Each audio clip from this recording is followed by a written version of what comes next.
नमस्कार, मी धम्मपाल. या यूट्यूब चॅनलवरती आपलं मनपूर्वक स्वागत आहे. आज आपण सुरू करणार आहोत डिपार्टमेंटल PSI पूर्व परीक्षा 2011 यामध्ये आलेले पॉलिटी आणि आंतरराष्ट्रीय संबंध याच्याशी संबंधित असलेले प्रश्न, त्यांचं विश्लेषण आपण सविस्तरपणे आजच्या क्लासमध्ये करणार आहोत. तर आपण सुरू करूया आपल्या विश्लेषणाला. भारतामध्ये नियोजन मंडळाचे अध्यक्ष कोण असतात? तर याचं उत्तर आहे काय असणार आहे? गृहमंत्री आहेत का नाही, वित्तमंत्री आहेत का नाही, राष्ट्रपती आहेत का नाही, कोण आहे यांचं उत्तर? मग पंतप्रधान आहे. नियोजन मंडळाचे अध्यक्ष कोण असतात? तर कोण असतात? ते पंतप्रधान असतात. हे नियोजन मंडळाची स्थापना मग कधी झाली? तर हे 1950 ला झालेली आहे. त्यावेळेला कोण होतं पंतप्रधान? जवाहरलाल नेहरू होते. आता पंतप्रधानाच्या संबंधाने आपण ज्यावेळेला विचार करतो तर त्यावेळेला ही गोष्ट आपल्या लक्षात असायला पाहिजे की पंतप्रधान म्हणजे काय? तर हेड ऑफ द गव्हर्नमेंट, म्हणजे संपूर्णतः गव्हर्नमेंट ज्याच्या ताब्यामध्ये असते किंवा गव्हर्नमेंट ज्याच्या इशाऱ्यावरती चालत असते तर तो व्यक्ती म्हणजे कोण आहे? पंतप्रधान. आता आपण दुसऱ्या बघितलं आपण राष्ट्रपती. राष्ट्रपती हेड ऑफ द स्टेट आहेत, त्यांच्या नावानं संपूर्ण कारभार चालतो, परंतु स्थिती अशी आहे की ते नॉमिनल हेड आहेत, स्वतःहून ते काहीच करू शकत नाहीत. पंतप्रधान आणि मंत्रिमंडळ, कोण? पंतप्रधान आणि त्यांचं जे मंत्रिमंडळ आहे जशा पद्धतीनं त्यांना सल्ले देतात तर त्या पद्धतीनंच ते ऍक्टिव्हिटी करत असतात. हेच राष्ट्रपती जे आहेत तर हे आपल्या तीनही जे सेना आहेत, स्थलसेना, वायुसेना आणि नौसेना, या तिन्ही सेना दलाचे ते प्रमुख असतात. ही गोष्ट आपल्या लक्षात असायला पाहिजे. आपण आता ज्यावेळेला गृहमंत्र्याकडे बघतो तर आपल्या भारत देशाच्या मध्ये जे आपली आंतरिक जी सुरक्षा आहे त्या आंतरिक सुरक्षेची संपूर्ण जबाबदारी कोणावरती आहे? गृहमंत्र्यावरती आहे. IB असतील, पोलीस असेल, हे सर्व DGP असतील संपूर्ण देशभरातले, या सर्वांवरती कंट्रोल कोणाचं असतं? या गृहमंत्र्याचं असतं. आणि सर्वात आणखी दुसरी महत्वाची गोष्ट म्हणजे काय? आपल्या ज्या काही नॉर्थ ईस्टच्या ज्या काही काउन्सिल्स आहेत, झोनल काउन्सिल्स आहेत, तर त्या झोनल काउन्सिल्सचे अध्यक्ष म्हणून हे काम करत असतात. कोण? गृहमंत्री. आता वित्तमंत्री जे आहे, वित्तमंत्र्याचं प्रमुख कार्य काय आहे? तर आपलं बजेट तयार करणं.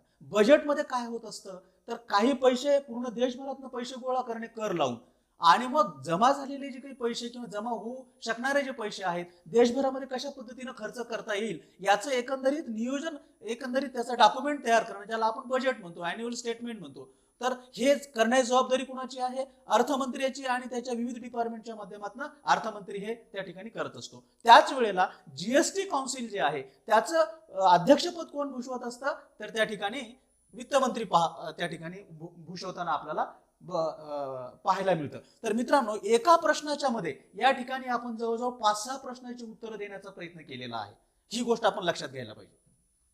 त्यानंतर दुसरा प्रश्न आहे आपला, डायडॅश समितीने केलेल्या शिफारशीनुसार स्वतंत्र भारतामध्ये पंचायत राजची स्थापना झाली. तर याचं उत्तर काय आहे? तर हे बलवंतराय मेहता हे याचं उत्तर आहे. आता बलवंतराय मेहता हे जी काही कमिटी आहे तर मग कशासाठी स्थापन झालेली होती? ही काय पंचायती राज व्यवस्था त्या ठिकाणी इस्टॅब्लिश करावी म्हणून स्थापन झालेली नाही, तर ही समिती काही विशेष कारणासाठी स्थापन झाली होती. तर ते कारण कोणतं होतं? आपल्या देशामध्ये 1952 ला सामुदायिक विकास कार्यक्रम आपण लागू केलेला होता, आणि ह्या कार्यक्रमाचं यशापयश याचं समालोचन कशा पद्धतीनं हे खालच्या लेवलपर्यंतच्या लोकांपर्यंत पोहोचतं का, अर्थातच दारिद्र्य रेषेतील लोकांपर्यंत, टार्गेटेड लोकांपर्यंत केलेल्या स्कीम पोहोचतात का, की काय त्याच्यामध्ये अडचणी येतात, हे पाहण्यासाठी म्हणून त्या ठिकाणी बलवंतराय मेहता कमिटीची निर्मिती करण्यात आलेली होती. या बलवंतराय मेहता कमिटीच्या ज्या काही शिफारशी नंतर आलेल्या आहेत त्या शिफारशीच्या माध्यमातून कशाची निर्मिती झालेली आहे? पंचायती राज व्यवस्थेची निर्मिती झालेली आपल्याला बघायला त्या ठिकाणी मिळते. 1957 ला ही कमिटी स्थापन झाली आणि 1957 लाच हिनं आपला रिपोर्ट दिलेला आहे. ही गोष्ट आपल्या लक्षात त्या ठिकाणी यायला पाहिजे. आता हे अशोक या शिफारशीमध्ये जर आपण आणखी बघितलं तर त्रिस्तरीय पंचायत राज व्यवस्था लागू करा असं यांनी सांगितलेलं आहे. त्रिस्तरीय म्हणजे काय? तर जिल्ह्याच्या लेवलवरती जिल्हा परिषद असावी, तालुक्याच्या लेवलवरती पंचायत समिती असावी, आणि अगदी ग्राम लेवलवरती काय असायला पाहिजे? ग्रामपंचायत असायला पाहिजे. अशा प्रकारची याची शिफारस आहे. त्याच वेळेला यांनी असंही म्हटलेलं आहे की सत्तेचं विकेंद्रीकरण जोपर्यंत होत नाही तोपर्यंत सामुदायिक विकास सारखे सेंटर कडून येणारे जे काही प्रोग्राम आहेत ते यशस्वीपणे राबवले जाऊ शकत नाहीत, आणि म्हणून या कमिटीच्या आधारावरती केंद्र सरकारने पंचायत राज व्यवस्था लागू करण्याचा निर्णय घेतलेला आहे.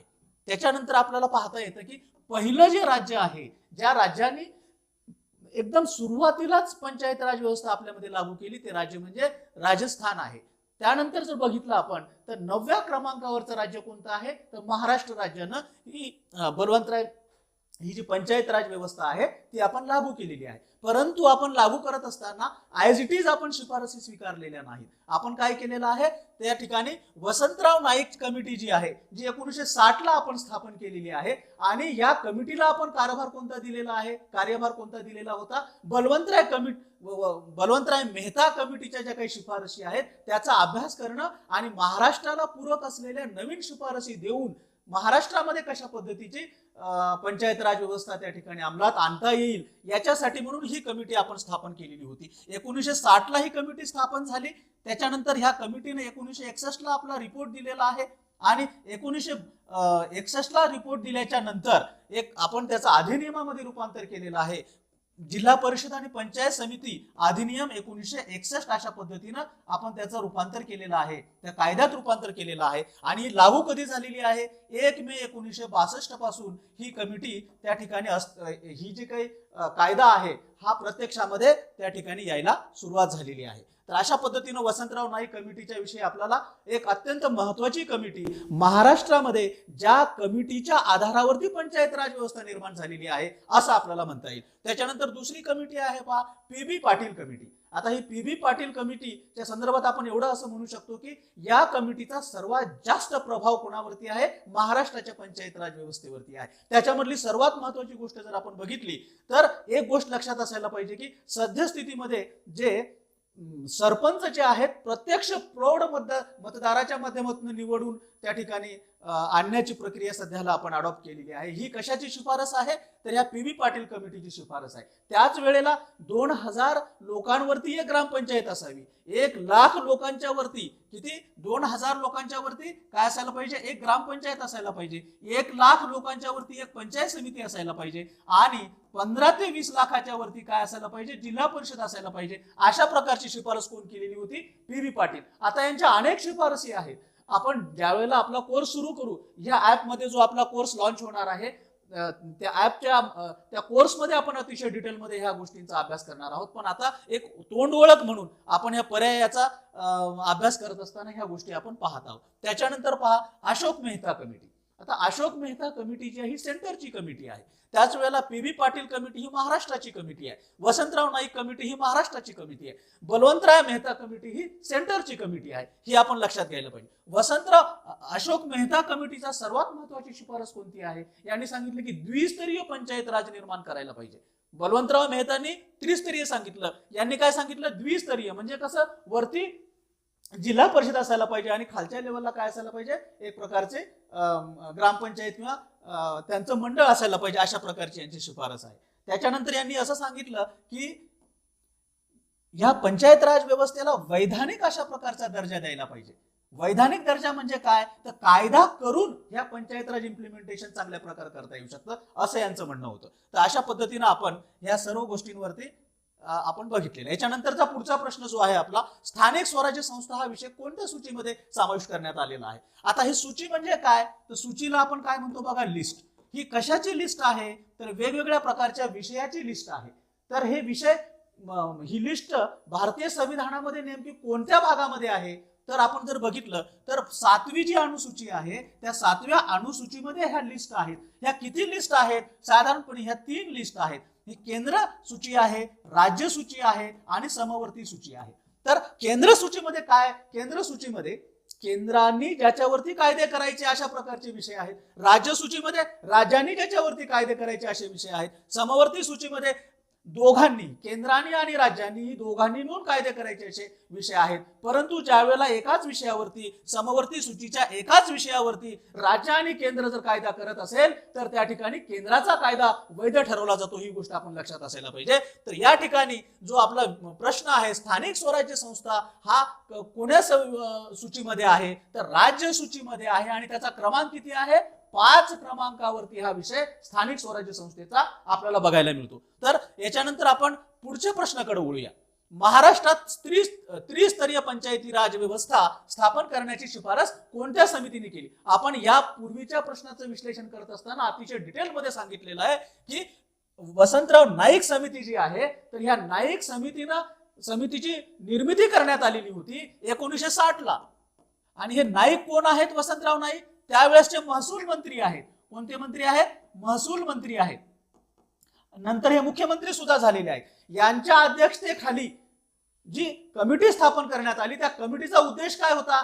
बलवंतराय मेहता समिती जी आहे त्यांनी दिलेल्या शिफारसी ज्या आहेत पंचायत राज व्यवस्थेच्या संदर्भातल्या, त्याचा अभ्यास करणे आणि महाराष्ट्राच्या लेवलवरती, महाराष्ट्राच्या परिस्थितीमध्ये आणखी काही नवीन शिफारसी देऊन ही पंचायत राज व्यवस्था लागू करण्यासाठी, त्या ठिकाणी हातभार लावण्यासाठीची जबाबदारी ह्या नाईक समितीकडे दिलेली होती. आणि म्हणून आपल्याला काय म्हणता येईल मग, तर ह्या नाईक समितीने ज्या काही शिफारशी नंतरच्या कालावधीमध्ये दिल्या, त्या शिफारशीमध्ये अत्यंत महत्त्वाची शिफारस कोणती होती?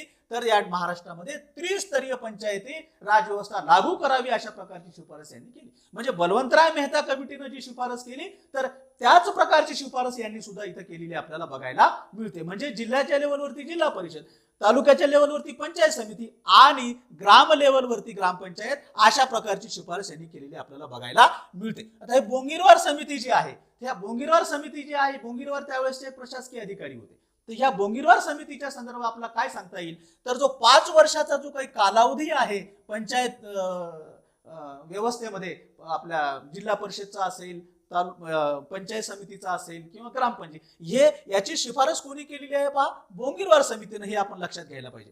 आपण PV पाटील समितीविषयी अगोदरच आपण अतिशय व्यवस्थितपणे बघितलेलं आहे. त्याच्यानंतर हे गोरावाला समिती जी आहे, याचा आणि पंचायत राज व्यवस्थेचा काही संबंध नाही. ही समिती जी आहे ही मिक्स्ड अर्थव्यवस्थेच्या संदर्भामध्ये प्रायव्हेट आणि सरकारी अशा प्रकारचे क्षेत्र कशा पद्धतीने आपल्याला दोघांना मिक्स करून एक व्यवस्थितपणे मिक्स्ड इकॉनॉमी डेव्हलप करता येईल, या संदर्भामध्ये शिफारशी देण्यासाठी ती गोरावाला समिती. पुढच्या प्रश्नाकडे आपण जाऊया.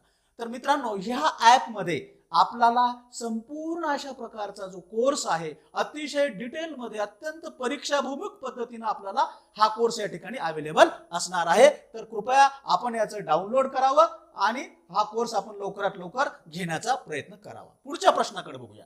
डॅश घटना दुरुस्तीने ग्रामसभेला महत्त्वाचे स्थान प्राप्त करून दिलेलं आहे. आता पंचायती राज व्यवस्थेमध्ये म्हटलं की 2 गोष्टी आहेत बघा. एक आहे शहरी पंचायत राज आणि दुसरा आहे ग्रामीण पंचायत राज. ग्रामीण पंचायत राज म्हणून म्हटलं की 73वी घटना दुरुस्ती आहे मित्र. 73वी घटना दुरुस्ती म्हटलं ती कधी आहे? 1992 ला आहे. 74वी घटना दुरुस्ती म्हटलं की ती सुद्धा 1992 लाच आहे. परंतु 74व्या घटना दुरुस्तीमध्ये महानगरपालिका, नगरपालिका, त्याच्यानंतर नगर पंचायती, त्याच्यानंतर कटक मंडळे वगैरे इत्यादी बाबींचा समावेश त्याच्यामध्ये प्रशासनाच्या संदर्भामध्ये आपल्याला बघायला मिळतो. 73व्या घटना दुरुस्तीमध्ये जिल्हा परिषद, पंचायत समिती, ग्रामपंचायत याच्या संबंधातला आपल्याला त्या ठिकाणी अभ्यास आणि बाकी गोष्टी आलेल्या आहेत. प्रश्न आपला कोणता आहे? ग्रामसभेला महत्त्वाचं स्थान म्हणजे कशाला? गावाला. हे याच्यामध्ये कुठे मिळालेलं आहे स्थान? हे 73व्या घटना दुरुस्तीमध्ये आपल्याला बघायला मिळतं. आता ही 71वी जी घटना दुरुस्ती आहे ही कशाशी संबंधित आहे? 8व्या परिशिष्टामध्ये जे भाषेचं परिशिष्ट आहे. सुरुवातीला भाषा किती होत्या? ज्यावेळेला आपलं भारत स्वतंत्र झाला 1950 पहिली आपली घटना तयार झाली, 14 भाषा होत्या. नंतर हळूहळू भाषा वाढत गेल्या 8व्या परिशिष्टामध्ये आणि आज किती भाषा झाल्या आहेत? 22 भाषा आपल्याला बघायला मिळतात. तर त्या अनुषंगाने जर बघितलं 71वी घटना दुरुस्ती जी आहे, तर या घटना दुरुस्तीच्या माध्यमातून 3 भाषा त्याच्यामध्ये ऍड करण्यात आल्या. आपण त्यावेळेला हे डिटेलमध्ये बघण्याचा प्रयत्न करूया. पुढच्या प्रश्नाकडे जाऊया. ग्रामसभेचे सदस्यत्व प्राप्त होण्यासाठी नागरिकांचे किमान वय किती असायला पाहिजे? तर ग्रामसभा म्हटलं की आपण बघितलं काय आहे ग्रामसभा आणि ग्रामपंचायत, ह्या दोघांचा जर आपण विचार केला, हे अत्यंत कन्फ्युजन असलेला मुद्दा बरेच वेळेला आपल्याला बघायला मिळतो. बरेच वेळेला मुलं चुकतात सुद्धा, ग्रामसभा आणि ग्रामपंचायत. तर ग्रामसभा म्हणजे काय आहे? तर गावामध्ये जे 18 वर्षांचं वय पूर्ण झालंय, गावामध्ये असलेला 18 वर्ष पूर्ण झालेल्या मतदार यादीमध्ये असलेल्या प्रत्येकाला आपण ग्रामसभेचा सदस्य असं म्हणतो. म्हणून आपल्या प्रश्नाचं उत्तर काय आहे? 18 वर्ष पूर्ण असलेला, गावामध्ये ज्याचं नाव मतदार यादीमध्ये आलं, सर्वच्या सर्व ग्रामसभेचे सदस्य असतात. पण ग्रामपंचायतीच्या बाबतीमध्ये काय आहे? तर ग्रामपंचायत जी आहे तर त्याला आपण निवडून देतो. 18 वर्षाचं वय पूर्ण झालं, हे लोक त्या सदस्याला निवडून देतात आणि त्याच्या माध्यमातून ती ग्रामपंचायत बनत असते. ही गोष्ट आपण लक्षात घ्यायला पाहिजे. आता हे 21 वर्ष जे आहे हे कशाचं वय आपण म्हणू शकतो? ग्रामपंचायतीच्या संदर्भामध्ये आपल्याला निवडून येण्यासाठी, उमेदवारीसाठी उभं टाकण्याचं वय आपल्याला हे म्हणता येईल. 25 वर्षाच्या संदर्भात काय म्हणता येईल? लोकसभा आहे आणि विधानसभा आहे. त्याच्यानंतर 30 वर्षाचं वय ही अट कुणाला आपल्याला म्हणता येऊ शकते? तर ते विधान परिषद आहे आणि राज्यसभा आहे. तर ह्या गोष्टी आपण लक्षात घ्यायला पाहिजे. चला पुढच्या प्रश्नाकडे आपण वळूया. जिल्हा नियोजन व विकास मंडळाचे उपाध्यक्ष कोण असतात? राष्ट्रीय लेवलवरती नियोजन आयोग होतं, त्याच्यानंतर राज्य लेवलवरती सुद्धा नियोजन आहे, त्याच्यानंतर मग जिल्हा लेवलवरती जिल्हा नियोजन व विकास मंडळ त्या ठिकाणी स्थापन करण्यात आलं. तर त्याचे जे अध्यक्ष असायचे, याचे अध्यक्ष कोण असायचे? अध्यक्ष असायचे पालकमंत्री आणि उपाध्यक्ष कोण असायचे? तर जिल्हाधिकारी. उपाध्यक्ष कोण असायचे? जिल्हाधिकारी. ही गोष्ट आपण लक्षात घ्यायला पाहिजे. आता तहसीलदार म्हटलं तालुक्याचा, तो प्रशासकीय प्रमुख आहे, महसुली अधिकारी आहे. त्यानंतर विभागीय आयुक्त जे आहे, विभागाचा प्रशासकीय प्रमुख आहे. पुढच्या प्रश्नाकडे वळूया आपण. पंचायत राज पद्धतीचा मुख्य उद्देश काय होता? बलवंतराव मेहता कमिटीच्या अनेक शिफारशींपैकी एक शिफारस आपल्याला क्लिअरपणे सांगते. काय सांगते? तर लोकशाहीचे विकेंद्रीकरण करण्यासाठी पंचायत राज व्यवस्थेची नितांत आवश्यकता आहे. त्या विकेंद्रीकरणाच्या माध्यमातून सेंटरकडनं जे काही कार्यक्रम तयार होतील, दारिद्र्य रेषेखालील लोकांच्या कल्याणासाठी, त्यांच्या आर्थिक आणि सामाजिक उद्धारासाठी जे काही प्रोग्राम त्या ठिकाणी तयार केले जातील, त्याला जर व्यवस्थितपणे त्यांच्यापर्यंत पोहोचवायचं असेल, ज्यांच्यासाठी त्या योजना बनवलेल्या आहेत त्यांच्यापर्यंत जर पोहोचायचं असेल, तर लोकशाहीचं विकेंद्रीकरण नितांत आवश्यक आहे. अशा प्रकारची शिफारस बलवंतराव मेहता कमिटीने आपल्याला दिलेली बघायला मिळते. म्हणून या प्रश्नाचं उत्तर आपल्याला काय म्हणता येईल? पंचायत राज व्यवस्थेचा मुख्य उद्देश काय आहे? तर लोकशाहीचं विकेंद्रीकरण आहे. आणि मग याच्या अनुषंगानं लोकशाहीचं विकेंद्रीकरण ज्या वेळेला होतं, त्या होत असताना प्रशासकीय शिक्षण सुद्धा आपल्याला मिळतं, गावाचा विकास सुद्धा होतो, आर्थिक स्वावलंबन सुद्धा येतं. पण याचं उत्तर काय आहे? मुख्य उद्देश म्हटलंय लोकशाही विकेंद्रीकरण. पुढच्या प्रश्नाकडे जाऊया. पंचायत समितीच्या स्थायी समितीचा पदसिद्ध सचिव कोण असतो? आता बघा, पदसिद्ध सचिव म्हणजे तो कायमचा सचिव. पंचायत समितीच्या स्थायी समितीचा पदसिद्ध सचिव कोण असतो? म्हणजे त्या पदावर आहे म्हणून तो सचिव असणे, त्याला आपण पदसिद्ध सचिव म्हणतो. तर कोण आहे? गट विकास अधिकारी. गट विकास अधिकारी पंचायत समितीचा पदसिद्ध सचिव असतो. जो कोणी गट विकास अधिकारी असतो तो झाल्याबरोबर तो त्या ठिकाणी पंचायत समितीच्या स्थायी समितीचा पदसिद्ध सचिव असतो. त्याच वेळेला गट विकास अधिकारी हा संपूर्ण पंचायत समितीचा सुद्धा सचिव असतो आणि त्याच वेळेला गट विकास अधिकारी हा संपूर्ण पंचायत समितीचा प्रशासकीय अधिकारी, प्रशासकीय प्रमुख सुद्धा असतो. या तिन्ही गोष्टी आपण लक्षात घ्यायला पाहिजे. मग सभापती विषयी आपण काय म्हणू शकतो? पंचायत समितीचा जो सभापती असतो हा राजकीय प्रमुख आहे पंचायत समितीचा. पण त्याच वेळेला आपण असंही म्हणू शकतो की बऱ्यापैकी तो संपूर्ण पंचायत समितीवरती निगराणी ठेवण्याचं काम सुद्धा तो करत असतो. तहसीलदार कोण आहे? तर तो तालुक्याचा प्रशासकीय प्रमुख आहे. तालुका विस्तार अधिकारी कोण आहे? तर विस्तार अधिकारी म्हटलं की तुमच्या लक्षात असायला पाहिजे सरपंच परिषद. सरपंच परिषद जी आहे, जी प्रत्येक पंचायत समितीमध्ये त्या ठिकाणी स्थापन केलेली असते. एकंदरीत वेगवेगळ्या प्रकारच्या सरपंचां त्या कमिटीकडनं काही महत्वाच्या शिफारसी घेऊन त्याच्या संबंधाने पंचायत समितीकडे त्या दिल्या जातात. त्याच्यासाठी म्हणून ही जी सरपंच परिषद असते, या सरपंच परिषदेचा जो विस्तार अधिकारी आहे हा कोण असतो? सचिव असतो, पदसिद्ध सचिव असतो. परत एक वेळा लक्षात घ्या, विस्तार अधिकारी म्हटलं की तो पदसिद्ध सचिव कुणाचा आहे? सरपंच परिषदेचा. सरपंच परिषदेचा अध्यक्ष कोण आहे? तर तो पंचायत समितीचा जो उपसभापती असतो तो पंचायत समितीचा अध्यक्ष असतो आणि त्या पंचायत सरपंच समितीचा पदसिद्ध सचिव कोण असतो? विस्तार अधिकारी असतो. अशा पद्धतीनं आपण हे बघितलेला आहे प्रश्न. पुढच्या प्रश्नाकडे आपण वळूया. महाराष्ट्रातील जिल्हा परिषदांची रचना कोणत्या कायद्याद्वारे बदलण्यात आली? आता आपण एक गोष्ट लक्षात घ्यायला पाहिजे की महाराष्ट्रामध्ये पंचायत राज व्यवस्थेची स्थापना कोणत्या शिफारशीने झाली? वसंतराव नाईक कमिटीच्या शिफारशीनं. ही 1960 ला इस्टॅब्लिश झाली होती. 61 ला यांनी रिपोर्ट दिला, यांनी आपल्या शिफारशी दिल्या आणि त्या शिफारशीच्या आधारावरती 1961 लाच कायदा बनवण्यात आला.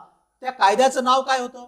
जिल्हा परिषद व पंचायत समिती अधिनियम 1961. परत लक्षात घ्या, जिल्हा परिषद व पंचायत समिती अधिनियम 1961 बनवण्यात आला आणि याची हे लागू कधी करण्यात आला?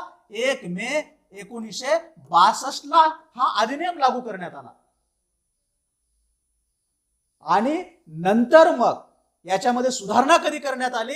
तर ही सुधारणा पहा, महाराष्ट्र जिल्हा परिषद आणि पंचायत समिती अधिनियम 1994 ला करण्यात आली. परत एक वेळा तुम्हाला सांगतो मी, वसंतराव नाईक कमिटीच्या शिफारशीनुसार याच्यावर्षी कायदा करण्यात आला, अधिनियम बनवण्यात आला 1961 ला. जिल्हा परिषद आणि पंचायत समिती अधिनियम 1961 ते लागू कधी करण्यात आला? 1 मे 1962 ला. 1 मे काय आहे? महाराष्ट्र दिवस आहे, त्या दिवशी लागू करण्यात आला. त्या दिवशी लागू केल्याच्या नंतर त्या पद्धतीनं संपूर्ण महाराष्ट्रामध्ये पंचायत राज व्यवस्था लागू झाली. त्याच्यामध्ये मेजर अशा प्रकारची सुधारणा कधी करण्यात आली? तर ती सुधारणा तुम्हाला 1994 ला अधिनियमाच्या माध्यमातून करण्यात आली. ही गोष्ट लक्षात घ्यायला पाहिजे. पुढच्या आपण प्रश्नाकडे वळूया. महाराष्ट्र विधान परिषदेची सदस्य संख्या किती आहे?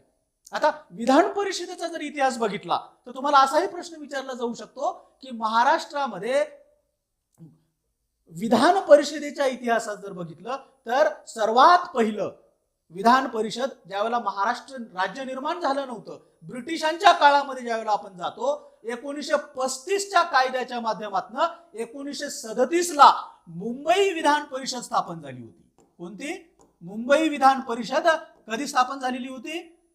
1935च्या कायद्यांनी 1937 ला स्थापन झाली होती. तशा प्रकारे अनेक इतर काही राज्यांमध्ये सुद्धा विधान परिषदा स्थापन झालेल्या होत्या. हे झालं स्वातंत्र्याच्या पूर्व. आणि नंतरच्या कालावधीमध्ये जर बघितलं आपण तर भारत स्वतंत्र झाल्याच्या नंतर घटनेमध्ये 169वा कलम आहे. 169व्या कलमाच्या माध्यमातून विधान परिषदेच्या स्थापनेची सर्वस्वी ताकद कुणाकडे देण्यात आलेली आहे? सर्वात पहिलं जे आहे विधानसभेकडे ती ताकद देण्यात आली. ज्या राज्यामध्ये विधान परिषद स्थापन करायचं आहे त्या राज्याच्या विधानसभेनं बहुमतानं आणि प्रेझेंट असलेल्या 2/3 सदस्यांच्या बहुमतानं, बहुमत म्हणजे काय? एकूण सदस्य संख्येच्या बहुमतानं, नंबर 1. आणि नंबर 2, प्रेझेंट असलेल्या सदस्य संख्येच्या 2/3 बहुमतानं जर ठराव पारित केला की आमच्याकडे काय पाहिजे? विधान परिषद पाहिजे. हा ठराव जर समजा केंद्र सरकारला पाठवला तर साध्या बहुमतानं केंद्र सरकार त्या ठिकाणी विधान परिषदेची त्या राज्यामध्ये स्थापना करताना आपल्याला बघायला मिळते. ही गोष्ट आपण लक्षात घ्यायला पाहिजे. त्याच्यानंतर महत्वाची गोष्ट कोणती आहे? महाराष्ट्र विधान परिषद सदस्य संख्या किती म्हटले त्यांनी? 78 आहे. पण आता ही 78 संख्या आहे महाराष्ट्राच्या विधान परिषदेची. पण विधान परिषदेची सदस्य संख्या कशी डिसाईड होते? आपण विधान परिषद कशी निर्माण होते हे बघितलं. आता विधान परिषदेची सदस्य संख्या कशी निर्माण होते? विधान परिषदेची सदस्य संख्या कशी निर्माण होते?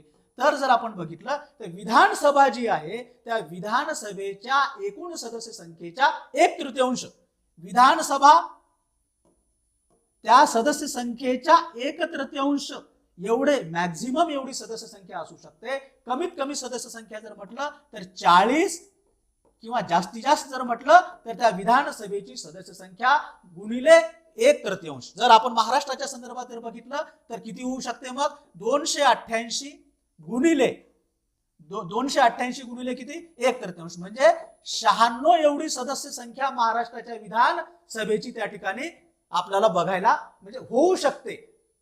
परंतु आता किती आहे? 78 एवढी सदस्य संख्या आहे. आता आपण काय काय बघितलं? सर्वप्रथम बघितलं की महाराष्ट्र राज्य अस्तित्वात येण्याच्या अगोदर मुंबई प्रांतामध्ये विधान परिषद स्थापना कशी झाली? 1935च्या कायद्याने 1937 ला झाली. हे महत्वपूर्ण प्रश्न येऊ शकतो. त्याच्यानंतर दुसरं बघितलं स्वातंत्र्योत्तर भारतामुळे मध्ये घटनेच्या 169 कलमाच्या अनुसार कशा पद्धतीनं त्या ठिकाणी आपल्याला विधान परिषद स्थापन किंवा विधान परिषद बरखास्त करता येऊ शकते. दुसरी बघितला मुद्दा. आणि तिसरा, विधान परिषदेची सदस्य संख्या किती आणि कशा प्रकारची असू शकते, याही मुद्द्यावरती आपण बघितलंय. आणि आता ह्या प्रश्नाचं उत्तर आपण सांगितलंय. महाराष्ट्र विधान परिषद संख्या सद्यस्थितीमध्ये 78 आहे. मॅक्झिमम कितीपर्यंत आपल्याला त्या ठिकाणी सदस्य संख्या बनवता येऊ शकते? 96 सदस्यापर्यंत ही सदस्य संख्या वाढवता येऊ शकते. पुढच्या प्रश्नाकडे जा. विधान परिषदेमध्ये जास्तीत जास्त डॅश दिवसासाठी वित्त विधेयक थांबवता येऊ शकते. एक लक्षात घ्या की आपल्या देशाच्या संविधानामध्ये विधान परिषद हे काही घटनात्मक बंधन नाही बनवणं. एखाद्या राज्याला जर वाटलं तर त्या राज्याच्या विधानसभेमध्ये 2/3 बहुमताच्या माध्यमातून जर शिफारस केली गेली तर त्या ठिकाणी विधान परिषद अस्तित्वात येऊ शकते. म्हणून हे बंधनकारक अशा प्रकारचं सभागृह नाही. आणि त्याच वेळेला ही गोष्ट लक्षात असायला पाहिजे की विधान परिषद अर्थ विधेयक आणि वित्त विधेयक या दोन विधेयकांच्या बाबतीमध्ये या सभागृहाला फारसे अधिकार नाही. केंद्राच्या लेवलवरती जर आपण बघितलं तर राज्यसभेच्या संदर्भामध्ये सुद्धा हीच भूमिका आहे. तर काय होऊ शकतं, जर विधानसभेनं किंवा लोकसभेनं धन विधेयकाच्या संबंधाने बिल तयार करून ते पाठवलं विधान परिषदेमध्ये किंवा मग राज्यसभेमध्ये, तर फक्त आणि फक्त 14 दिवस त्या ठिकाणी ते थांबवू शकतात.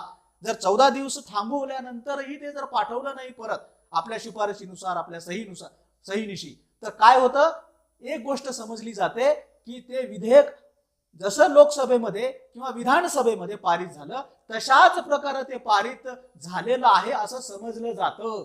याचा अर्थ या ठिकाणी विधान परिषदेला कसल्याही प्रकारचा अधिकार नाही. राज्यसभेला धन विधेयकाच्या बाबतीमध्ये कसल्याही प्रकारचा अधिकार नाही. ही गोष्ट आपण लक्षात घ्यायला पाहिजे. तर आपल्या प्रश्नाचं उत्तर काय आहे? विधान परिषदेमध्ये जास्तीत जास्त 14 दिवसासाठी वित्त विधेयक थांबवता येतं. 14 दिवसापेक्षा जर जास्त दिवस झाले तर विधानसभेमध्ये जशा पद्धतीनं ते पारित झालं तशाच पद्धतीनं ते पारित झालं असं समजलं जातं.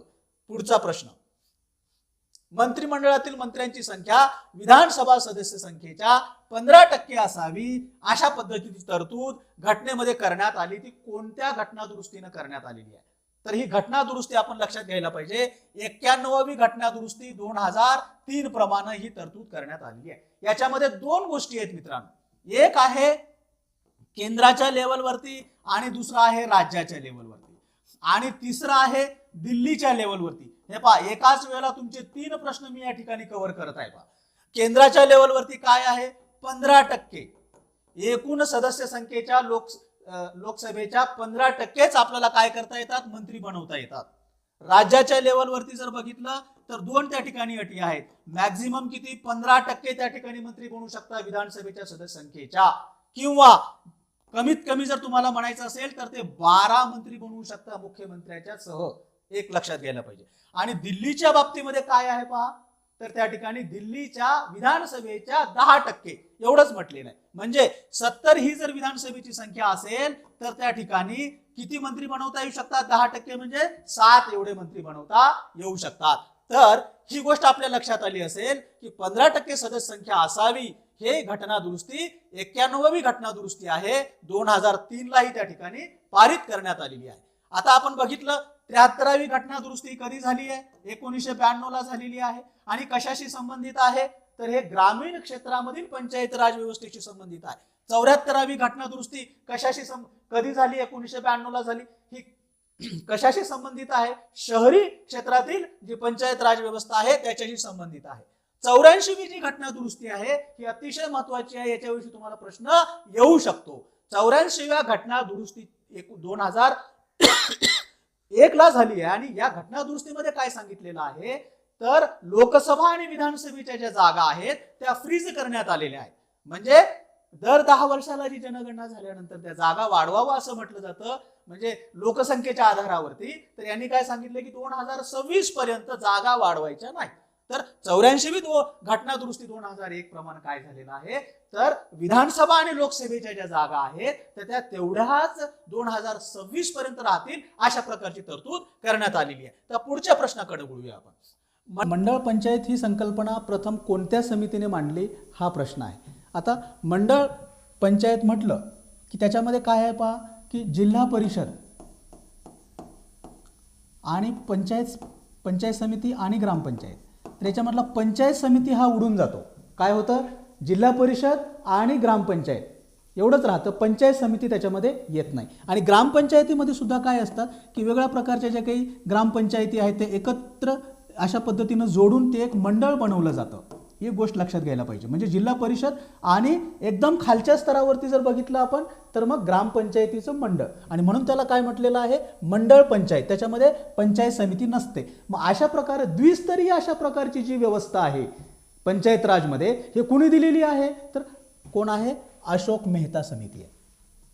ही एकमेव कमिटी आपल्याला दिसते ज्या कमिटीनं काय म्हटलेलं आहे की द्विस्तरीय व्यवस्था असायला पाहिजे. म्हणजे वरती जिल्हा परिषद आणि खाली काय असायला पाहिजे, ग्रामपंचायत. त्यांचा जो काही समूह आहे त्यालाच आपण काय म्हणतो, मंडळ पंचायत. तर याचं उत्तर काय आहे मग, अशोक मेहता हे आहे. हे लक्षात घ्यायला पाहिजे.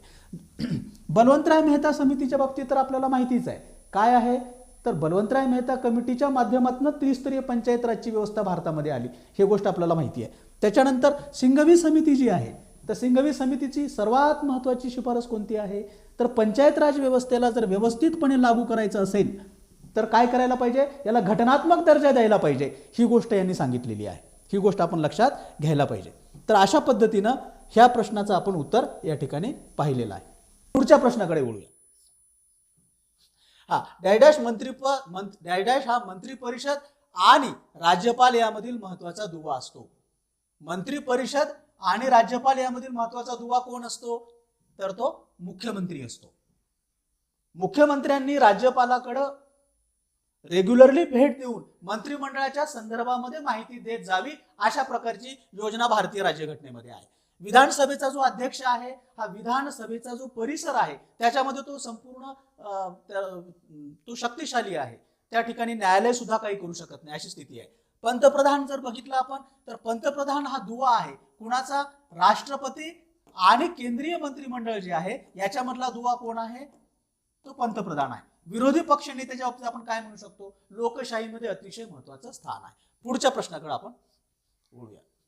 पोलीस प्रशासनातील सर्वोच्च पद कोणते आहे, तर पोलीस प्रशासनामधील सर्वोच्च पद जे आहे पोलीस महासंचालक आहे. ही गोष्ट आपण लक्षात घ्यायला पाहिजे.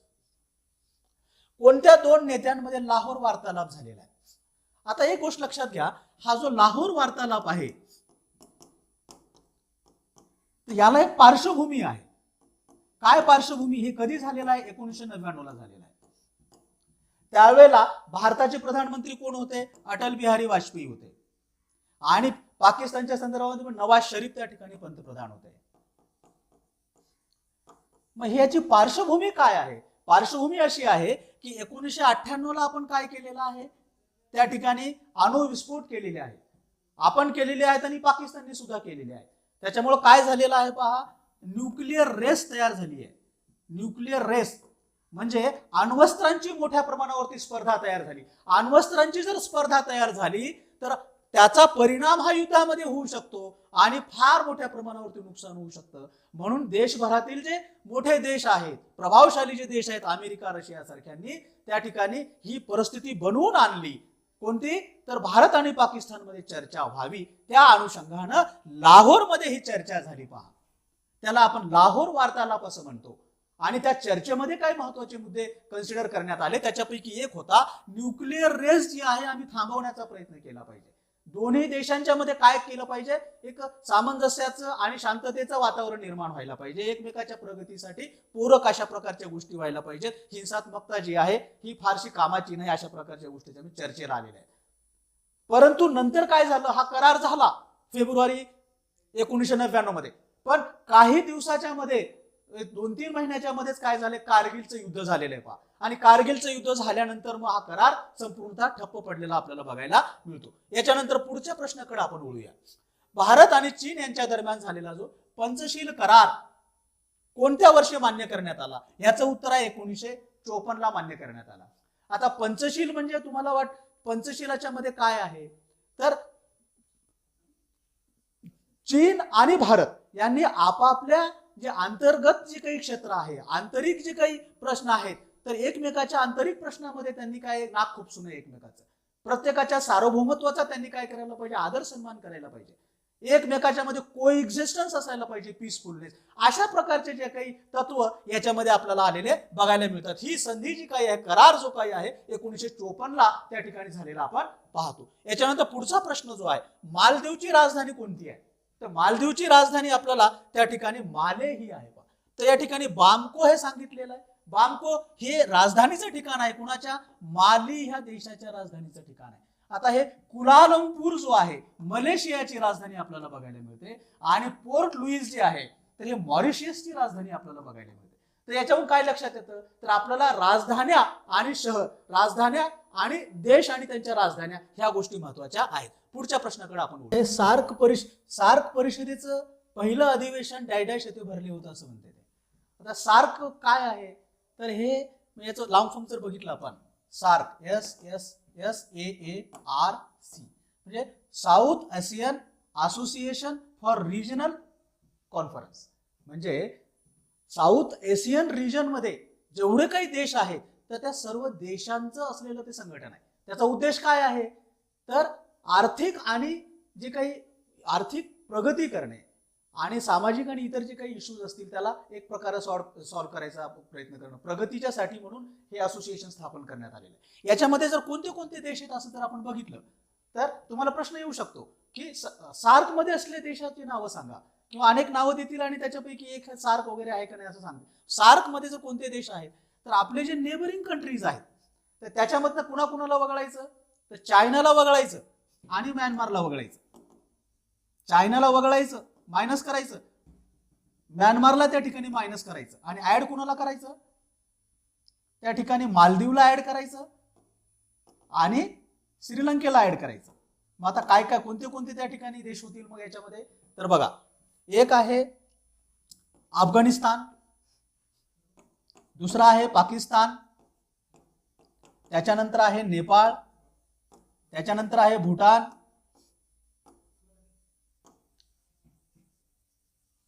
त्याच्यानंतर आहे मालदीव, त्याच्यानंतर आहे श्रीलंका. अशा प्रकारचे जे काही देश आहेत तर हे देश कशामध्ये आहे, सार्क मध्ये आहे.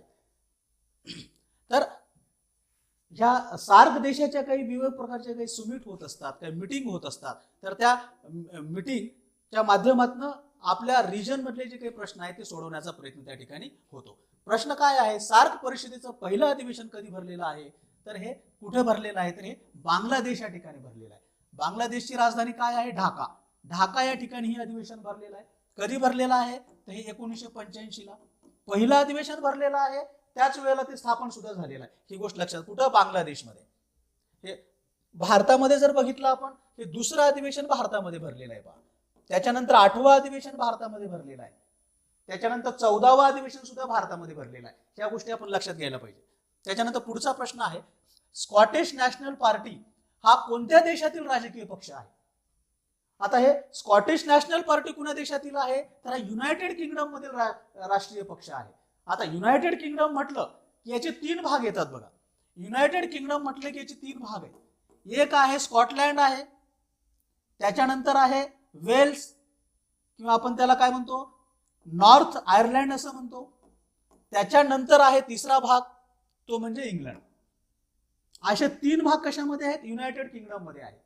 तर याच्यामध्ये जे काही राष्ट्रीय पक्ष आहेत त्याच्यामध्ये एक राष्ट्रीय पक्ष आहे स्कॉटिश नॅशनल पार्टी, त्याच्यानंतर हुजूर पक्ष आहे, त्याच्यानंतर मजूर पक्ष आहे, त्याच्यानंतर डेमोक्रेटिक लिबरल पक्ष आहे. वेगवेगळ्या पक्ष, अशा प्रकारचे पक्ष आपल्याला बघायला मिळतात. याचा अर्थ असा की आपल्या परीक्षेचा अभ्यास करताना अनेक देशांमधील, कमीत कमी आपल्या नेबरिंग कंट्रीज मधील जे काही राष्ट्रीय पक्ष आहेत किंवा पक्ष जे आहेत, सत्ताधारी पक्ष जे आहेत, याच्याविषयी आपल्याला माहिती असणं अपेक्षित आहे.